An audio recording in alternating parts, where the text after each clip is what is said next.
시청자 여러분 안녕하십니까? 헬로티비 뉴스입니다. 헌법재판소가 윤석열 대통령을 만장일치로 파면했는데요. 김동연 경기도지사가 이제는 분열을 끝내고 경제 대전환을 이뤄야 할 때라고 강조했습니다. 김 도지사는 헌재 탄핵심판 선고 이후 경기도청 브리핑룸에서 기자회견을 열고 이같이 밝혔는데요. 김 도지사는 대한민국을 파괴하려던 권력이 국민의 심판 앞에 무너졌다며 국민 한 분 한 분이 이 나라의 진정한 주인이라고 말했습니다. 이어 내란수계는 파면했지만 갈 길이 멀다며 당장 한치 앞을 알 수 없는 경제와 민생의 위기 앞에 모두가 힘과 지혜를 모아야 한다고 덧붙였습니다.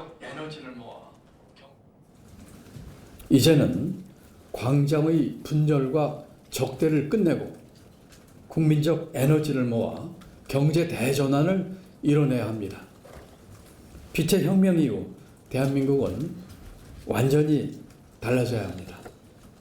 국민 한 분 한 분의 존엄과 권리가 존중받고 실현되는 새로운 대한민국을 열어가야 합니다. 저도 절박하게 그리고 겸손하게 최선을 다하겠습니다. 유정복 인천시장도 헌법재판소의 윤석열 대통령 파면 선고 이후 SNS를 통해 혁신과 화합의 정치를 시작해야 한다고 밝혔습니다. 유 시장은 헌재 판결에 승복이라는 두 글자와 대한민국을 다시 세우는 새로움을 시작해야 후세들에게 부끄러운 역사를 남기지 않을 것이라며 활처럼 휜 감정과 증오에 어느 누구도 다치지 않았으면 좋겠다고 밝혔습니다.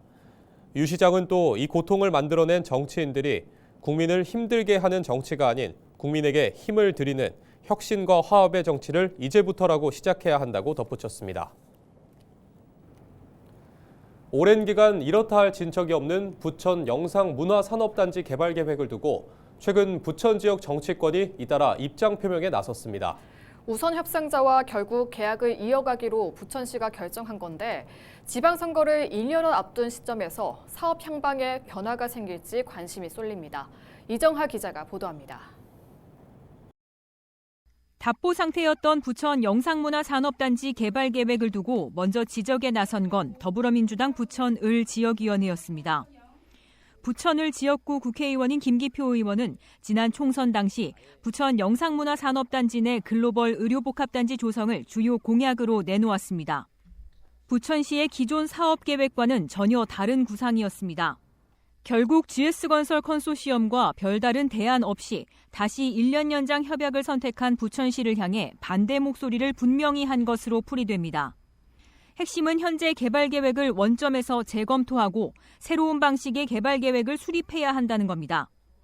주거단지로 전락할 수 있다는 우려가 발생하기 시작했습니다. 협약을 연장해 준다고 해서 그 1년 동안에 제대로 된 협상안이, 변경안이 나올 수 없다. 금싸라기 땅에 조금 더 부천의 성장 동력을 이끌어낼 수 있는 고부가가치 산업을 유치할 수 있는. 여기에 대해 부천시의회 국민의힘도 즉각 입장문을 내고 비판에 가세했습니다. 국민의힘은 민주당 당내 갈등이 결국 행정으로 옮겨붙어 피해는 시민들이 고스란히 떠안게 됐다는 지적입니다. 영상문화라는 콘텐츠를 살리되 입주 기업에 대해 다시 한번 고민돼야 될 필요성이 있고요. 그리고 기존에 계획했던 그 아파트만을 짓는 사업 혹은 상업이나 오피스를 짓는 사업을 최소한 축소하고 계획대로 1년 안에 모든 걸 협상을 마무리 지어서 이 부천 영상단지를 부천 시민들께 돌려줘라라는 입장입니다. 당초 오는 2026년 완공이 목표였지만 첫 삽도 뜨지 못하면서 사실상 불가능한 계획이 됐습니다. 부천시는 우선 협상자와 협의 과정에서 의견 차이로 결론을 짓지 못했고 현실적 판단에 따라 연장을 한 것이라며 변화된 산업 환경에 맞게 계획을 수정하는 과정에서 기존과 달라질 수 있는 부분이 있다고 설명했습니다. 다만 GS건설 컨소시엄과 연장한 협약 기간은 내년 3월 말까지로 1년 안에 새로운 해법과 추진 동력을 확보할 수 있을지는 미지수입니다. 장기간 표류 상태로 시간만 흐르면서 부천 도심 한가운데 땅은 여전히 버려진 섬처럼 남아 있습니다. 헬로티비 뉴스 이정하입니다.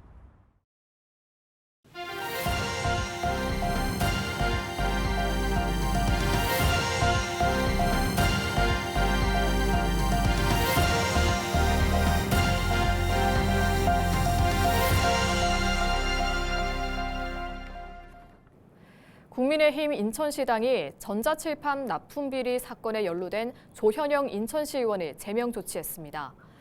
국민의힘 인천시당은 지난 3일 오후 윤리특별위원회를 열고 만장일치로 조 의원에 대한 징계를 확정했다고 밝혔습니다. 이날 윤리특위에는 총 10명 위원 중 과반수인 7명이 참석해 전원 찬성으로 조 의원을 제명하기로 했습니다. 다만 위원회는 조 의원이 검찰의 불기소 처분이나 법원의 무죄 판결을 받으면 본인이 희망하는 경우 즉각 복당시키기로 했습니다. 한편 국민의힘 소속이었던 신충식 시의원에 대한 징계 절차도 진행하려고 했지만 지난달 18일 자진 탈당하면서 시당 차원의 징계는 이뤄지지 못했습니다. 전자칠판 납품 과정에서 뇌물을 받은 혐의로 경찰 수사를 받아온 인천의 한 현직 중학교 교감이 직위 해제됐습니다. 인천시 교육청은 4일 해당 교감 A씨의 검찰 송치 사실을 확인 후 직무 수행이 어렵다고 판단해 직위 해제하고 업무에서 배제했습니다. A 교감은 인천시 의원 2명과 함께 전자칠판 납품업체로부터 뇌물을 받은 혐의를 받고 있는데요. 경찰은 A 교감과 시의원 2명이 2023년 10월부터 지난해 4월까지 시 교육청이 추진한 20억 원대 전자칠판 사업 과정에서 업체 관계자들에게 2억 2천만 원 상당의 금품을 수수한 것으로 보고 있습니다. 시 교육청은 최종 수사 결과에 따라 A 교감의 징계 여부를 결정할 계획입니다. 오는 2030년 개통 예정인 수도권 광역급행철도 GTX B 노선의 인천 구간 3개 정차역 환승센터 가운데 인천시청역 환승센터 건립에 제동이 걸렸습니다.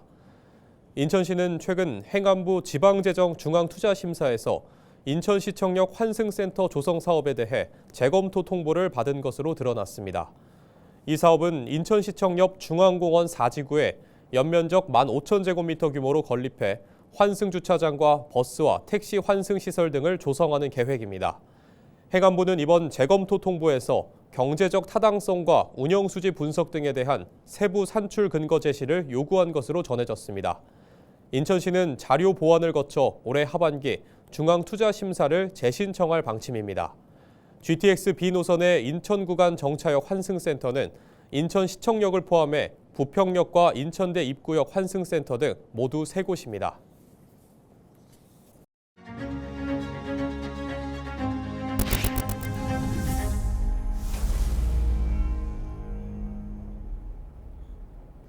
산불 피해 지역을 돕기 위해 기부와 성금 모금, 물품 지원, 봉사활동 등 전국 각지에서 온정의 손길이 이어지고 있습니다. 고향사랑 기부로도 산불 피해 지역을 도울 수 있는데요. 고향사랑 이음 홈페이지에 접속해 산불 피해 긴급 모금 지정 기부에 참여하면 삶의 터전을 잃은 이재민들에게 사랑을 전할 수 있습니다. 신병균 기자가 전해드립니다. 행정안전부의 고향사랑 이음 홈페이지에는 산불 특별 재난지역으로 선포된 경북 의성, 안동, 영양, 청송, 영덕 등 5개 시군을 대상으로 고향사랑 기부금 행렬이 이어지고 있습니다. 2일 오후 2시 기준 고향사랑 기부 금액은 의성군 7억 9,011만 원, 영덕군 7억 7,092만 원, 안동시 6억 8,339만 원, 영양군 2억 1,716만 원, 청송군 2억 696만 원으로 나타났습니다. 지난달 26일부터 2일 오후 2시까지 2만 3천여 명이 참여해 고향사랑 이음을 통해 경북 5개 지자체에 모인 기부 금액은 26억 원을 넘었습니다. 지난해 모금액보다 100배 이상 많은 금액입니다. 고향사랑 기부제는 재난과 위기 상황에서 피해 지역에 직접적인 도움을 줄 수 있는 제도입니다.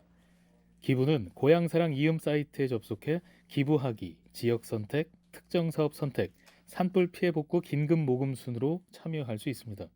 의성군을 비롯한 산불 피해 지역 지자체는 삶의 터전을 잃은 주민들이 일상으로 복귀할 수 있도록 고향사랑 기부에 적극적인 참여를 당부했습니다. 의성군은 현재 의성 산불 피해 복구를 위한 긴급 모금을 고향사랑 기부제 지정기부 사업으로 추진하고 있습니다. 이번 송금 모금은 산불 피해 현장 복구와 주민들의 일상 회복, 지역 산림 복원 등에 쓰일 예정입니다. 의성군을 비롯한 산불 피해 지역이 빨리 일어날 수 있도록 고향사랑 기부에 동참해 주시면 감사하겠습니다. 전국 자치단체들도 산불 피해 지역 돕기에 동참하고 있습니다. 대구시는 재해구호기금 5억 원을 경북 5개 시군에 1억 원씩 전달했습니다. 속옷과 양말 등 생필품 15,000세트, 마스크 12,000개를 보냈고 추가 지원을 검토하고 있습니다. 고향사랑 기부제는 고향 발전을 위해 기부금을 내면 세액공제와 답례품을 지급하는 제도입니다. 기부금 10만 원은 전액, 10만 원을 초과하면 16.5%에 대해 세액공제를 받을 수 있습니다. 기부금의 30% 한도에서 지자체가 마련한 답례품도 제공됩니다. 역대급 산불로 현재까지 경북 지역 5개 시군에서는 주택 3,900여 채가 불에 탔고 이재민 3,300여 명이 대피소 생활을 하고 있습니다. 고향 사랑 기부로 삶의 터전을 잃은 이재민들에게 사랑과 희망을 나눌 수 있습니다. 헬로티비 뉴스 신병균입니다.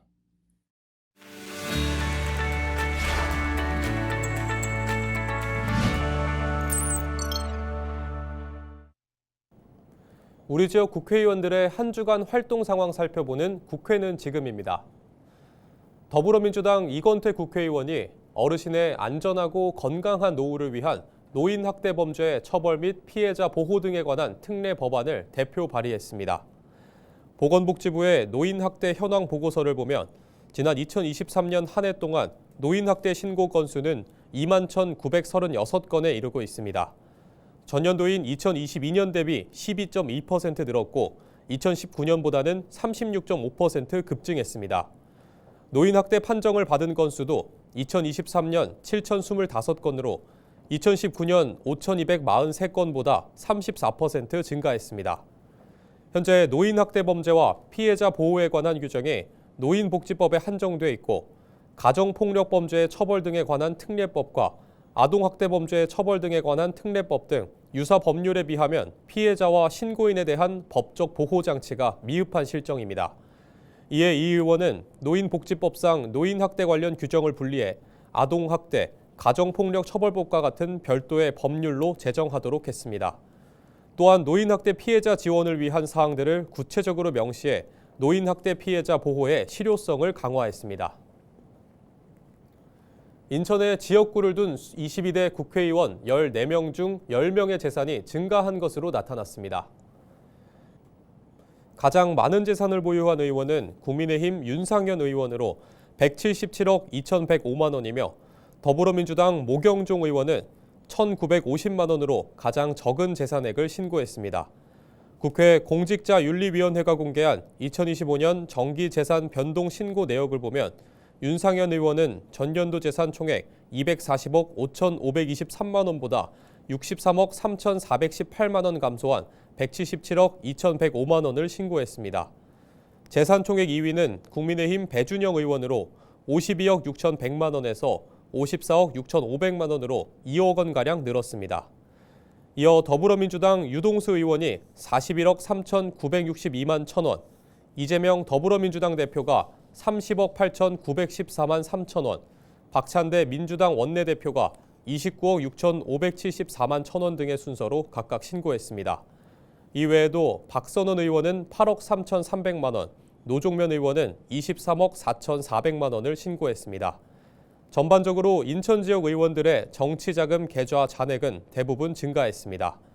특히 노종면 의원은 592만 원에서 1억 2,893만 원으로 무려 21배 넘게 급증했습니다. 박선원 의원은 4,267만 원에서 8,773만 원으로 2배 이상, 박찬대 의원과 정일영 의원도 각각 2,933만 원, 1억 2,421만 원으로 증가했습니다. 지금까지 국회는 지금이었습니다. 재물포 르네상스의 핵심 사업인 인천내항 18부두 재개발을 비롯한 인천의 5개 주요 사업들이 정부의 중앙투자심사를 통과했습니다. 인천시는 인천내항 18부두 재개발과 인천 뮤지엄파크 조성, 인천 가족공원 조성과 중앙근린공원 지하 공영주차장 확충, 인천 스타트업파크 펀드 2호 조성 등 5개 사업이 행정안전부의 지방재정 중앙투자심사를 최종적으로 통과했다고 밝혔습니다. 이상으로 뉴스를 마칩니다. 시청해주신 여러분 고맙습니다.